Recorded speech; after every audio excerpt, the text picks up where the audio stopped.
You're with Julian on the brown note and why Jacida Ardern has just made smoking sexy again. She could if she smoked a crack pipe. So there was this deep fake going around of her smoking a crack pipe.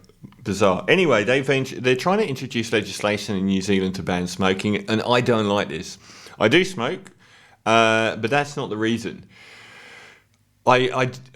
I hate using the terminology that is often associated with blowhards like Piers Morgan or, the right of the media, but the nanny state, where the state has too much involved in you. And I think banning smoking is overstepping the mark. It's too much for me. There are a lot of reasons why. No one is saying that it's good for you, but at what point are you allowed to make personal choices to do things? The biggest health problem in the Western world, is junk food. In New Zealand, they're trying to pass legislation so that no one born after 2008 can buy a cigarette. Smoking rates are so low now, it's not worth it. All you're going to do is make it sexy. All you're going to do is make people want to do something that's illegal. I think when I probably had a cigarette aged about 10, it was probably because it was naughty. It wasn't because I knew what it was like and I knew it was good, was it? How would I know? It was because it was this, slightly rebellious act. And it just wouldn't work because you're going to have half of society with access to cigarettes and half of society who can just get them off of you. What are you going to do? Start arresting teenagers? They're not allowing them to be sold to people below a certain age. That's crap. How will that actually do anything? You will promote smoking to a younger generation more than anyone else, Jacida. I mean, smoking for me is a real bellwether on how the working class and the middle class have been screwed over. Because there are lots of ways that since the 1980s and neoliberalism, the tax burden has shifted from corporations and the rich to the middle class and working class. A good example is goods service tax, or VAT in the UK. We call it GST here, where you pay tax on items you buy.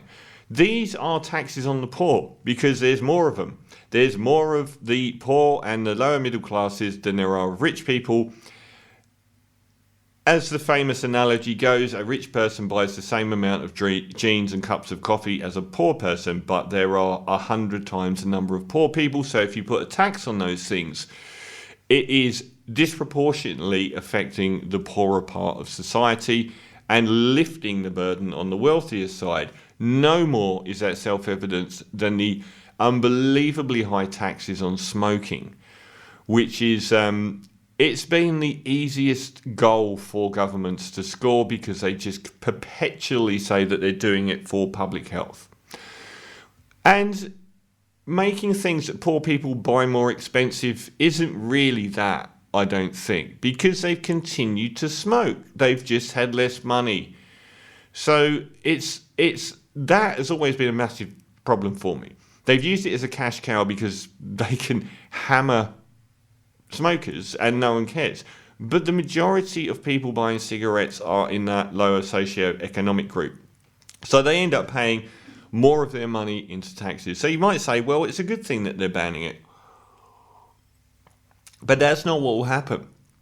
It won't be banned. In places where they've tried to ban it, there has been... allegedly, smoking is a more addictive addiction than cocaine or heroin. In places where they've banned it, the black market trade in cigarettes is insane. They've had riots in Russia over, cigarette shortages.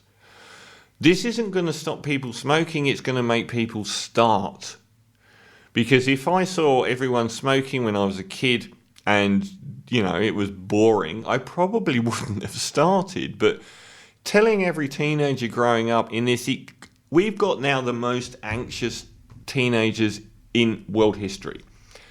We've had the most, with the combination of an adult population that has destroyed everything about life for the last 2 decades, or 4 decades, with a combination of, the economic policies, right-wing populism, destroying the planet. Everything is just, made teenagers more and more anxious, to the point where we have a record number of American teenagers that won't take their driving test because they're too scared to. And social media being the lead thing of that, by making people much more self-reflective, holding themselves up to much more unattainable people, focusing on fame as being the be-all and end-all, and social media being an inescapable peer group that follows you wherever you go.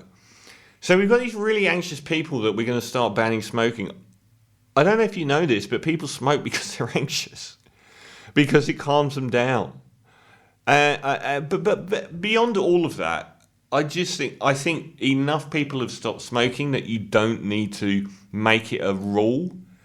I just think it's the state overstepping too much here. So I don't think you're doing what you want to, Jacida. I think that there is a certain amount of personal liberty. And again, I don't want to stand next to these libertarians, but ban junk food if you want to, because that's having a really negative effect on society and the cost of healthcare. But not enough people smoke anymore for it to really be a big deal.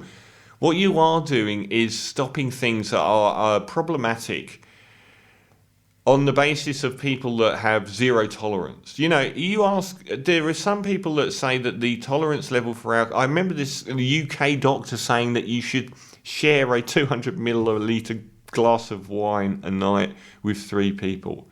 I don't want to live in this world. I don't care.